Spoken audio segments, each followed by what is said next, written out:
Une statue de Bouddha, vieille d'un millier d'années, actuellement en possession d'un collectionneur néerlandais, proviendrait en réalité du temple d'un village d'où elle aurait été dérobée.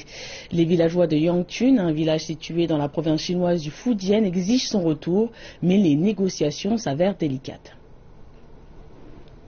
Selon l'avocat qui défend les villageois, le propriétaire néerlandais propose 3 conditions pour le retour de leur statue.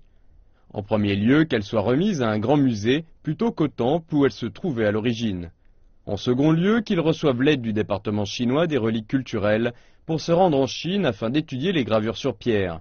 Et troisièmement, qu'ils reçoivent une forme de compensation dont il n'a pas encore spécifié la nature.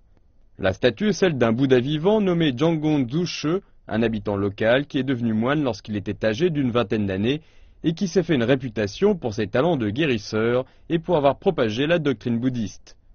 À sa mort, son corps a été momifié et placé à l'intérieur de la statue. Depuis lors, il a été vénéré dans le temple du village.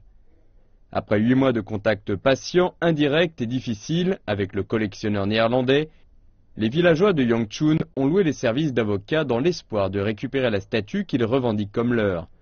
Pour le moment, ils ont toujours l'espoir de régler ce différend par la médiation plutôt que par l'action judiciaire.